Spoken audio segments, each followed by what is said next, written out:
بائیں بازو کے نامور انقلابی اور قلعدم کمیونسٹ پارٹی آف پاکستان کے 32 سالہ جنرل سیکرٹری حسن ناصر کی ایوب آمریت کے دوران لاہور کے شاہی قلعے میں تشدد کے ذریعے المناک موت کو ملک میں پہلے سیاسی کارکن کا قتل قرار دیا جاتا ہے۔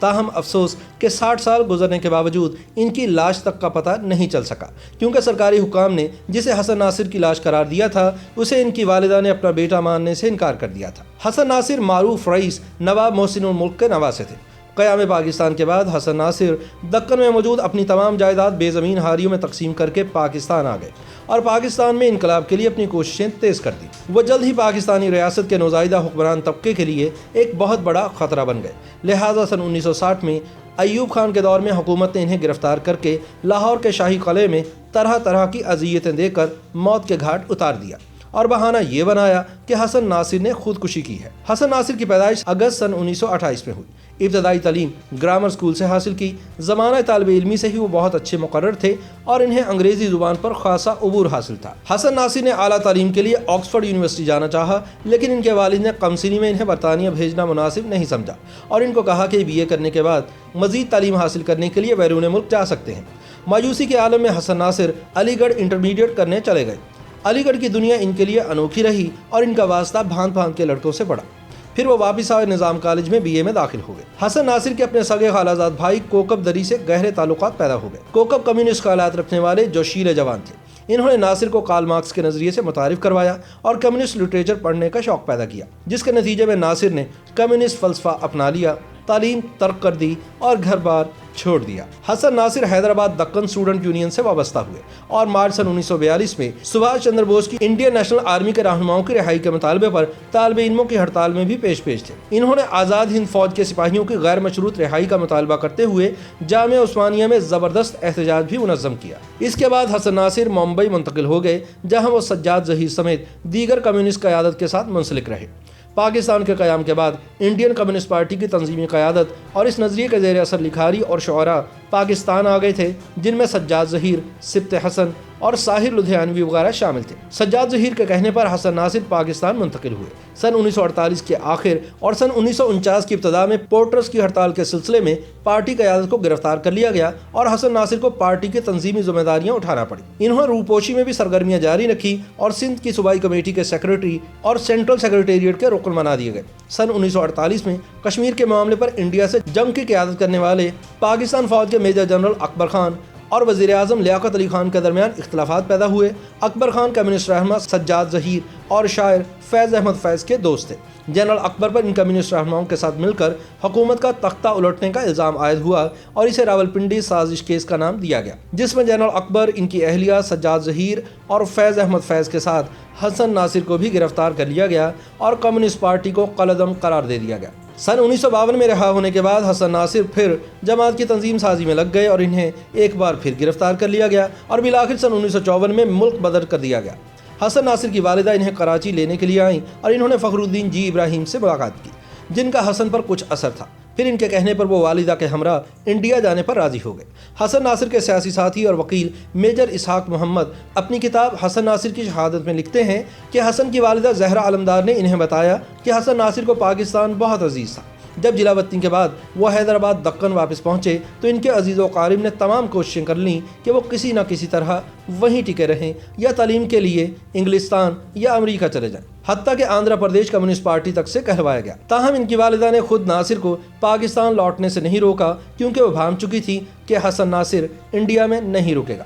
وہ نہیں چاہتی تھی کہ وہ چلا بھی جائے اور ماں کی نافرمانی کا بوجھ بھی اٹھاتا پھرے۔ سن 1956 میں تمام مشوروں کے باوجود حسن ناصر جلاوطنی کی مدت ختم ہوتے ہی پاکستان واپس آ گئے اور پارٹی کے فیصلے کے مطابق کل پاکستان نیشنل عوامی پارٹی کے آفس سیکرٹری بن گئے۔ لیکن جب سن 1956 میں مارشل لا لگا تو حسن ناصر کو ایک بار پھر روپوش ہونا پڑا۔ نومولود کمیونسٹ پارٹی آف پاکستان کے بانی رہنما سجاد ظہیر راولپنڈی سازش کیس میں رہائی کے بعد انڈیا واپس چلے گئے اور پھر نہیں لوٹے اور حسن ناصر ایک متحرک رہنما کے طور پر سامنے آئے، لیکن کچھ ہی عرصے بعد انہیں گرفتار کر لیا گیا۔ بعد ازاں پتہ چلا کہ کمیونسٹ پارٹی کے کچھ لوگ حکومت کے ایجنٹ بن گئے تھے۔ حسن ناصر کو کراچی میں ایک کامریڈ کے گھر سے آتے ہوئے گرفتار کیا گیا اور پھر انہیں لاہور قلعے میں منتقل کر دیا گیا۔ मेजर इसहाक मोहम्मद को 19 नवंबर सन 1960 को फैज़ अहमद फैज़ ने बताया कि हसन नासिर पर लाहौर के शाही कले में बेपनाह तशद्दुद की इत्तलात हैं। मेजर इसहाक अपनी किताब में लिखते हैं कि अयूब खान की फौजी हुकूमत को कायम हुए 3 बरस गुजर गए, वो लोग फिर जेलों में भर दिए गए। इस दफ़ा लाहौर कले की वहशतनाक जिंदानों का मुंह देखा। 4-5 महीने बाद रिहाई हुई। इन्हें रिहा हुए थोड़े दिन ही गुजरे थे कि एक शाम माल रोड पर इन्हें लाहौर कले का एक वार्डर मिला, जिसने बताया कि कले में हमारे साथ का कोई नया कैदी आया था जो 2 दिन पहले फौत हो गया है।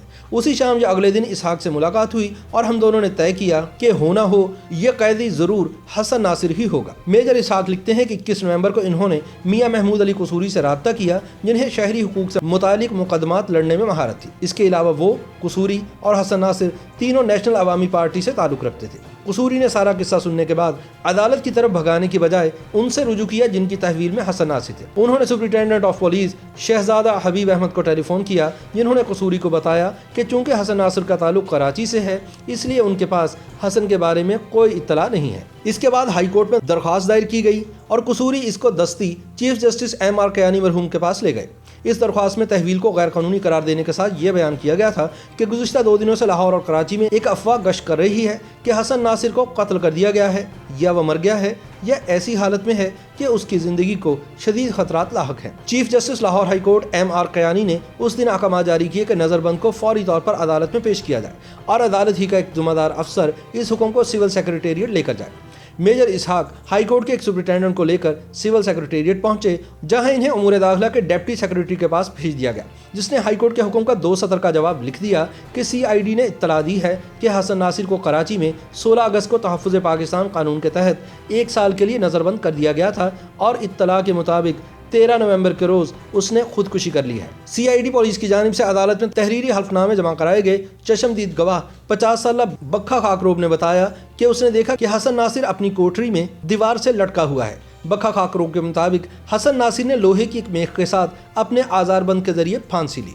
मेजर इसहाक 2 मरतबा खुद भी शाही कले में कैद रह चुके थे। इस हवाले से वो लिखते हैं कि इन्हें मालूम था कि कले की कोठरियों में दीवारों में मेखें नहीं होती, क्योंकि इन्हें कई दफ़ा अपने कपड़े लटकाने में दिक्कत पेश आती थी, लेकिन वहाँ के मुंतज़मीन ने यह कहकर माजरत कर ली थी कि दीवारों में मेखें ठोकना सख्ती से मना है। Deputy inspector general police CID ने अपने हल्फिया बयान में बताया कि हसन नासिर को एडमिनिस्ट्रेटर के अहकामात के तहत कानून तहफ़्फ़ुज़ पाकिस्तान के तहत गिरफ्तार करके 13 सितंबर सन 1960 को शाही कला लाहौर में लाया गया। बयान के मुताबिक नासिर से पूछकर 24 अक्टूबर को मुकम्मल हो गई और 29 अक्टूबर को SP CID कराची को आगाह कर दिया गया कि मुलजिम की तहवील की मजीद ज़रूरत नहीं है, आप इसे वापस मंगवा सकते हैं।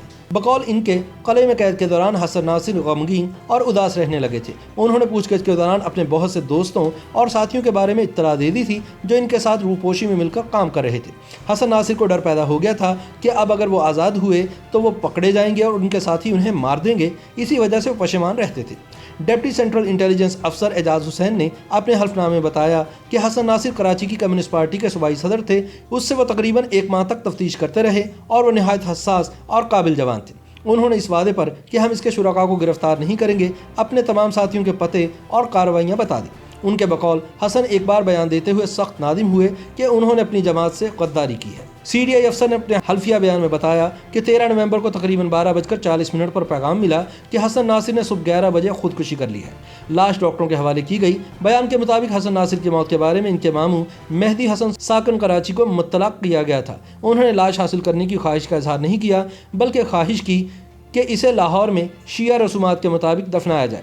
इनकी ख्वाहिश का एहतराम किया गया। हसन नासिर के मामू डॉक्टर मेहदी हसन का इजाज़तनामा भी अदालत के रूबरू पेश किया गया, जिसमें उन्होंने और इनकी बीवी ने तहरीरी तौर पर पुलिस को तदफीन की इजाज़त दी थी। ताहम मेजर इसहाक लिखते हैं कि लाश के मुआयने की सिटी मजिस्ट्रेट की रिपोर्ट का ये फिक्रा कि लाश के गले में फंदे का निशान नरखरे की हड्डी के नीचे था, जो लटक कर फांसी लेने की तरदीद कर रहा था और गला घोंटे जाने की तायीद कर रहा था। मामला मशकूक हो जाने के बाद मेजर इसहाक मोहम्मद की दरख्वास्त पर हाई कोर्ट ने बिलाखिर कब्र कुशाई और दोबारा पोस्टमार्टम का हुक्म दे दिया।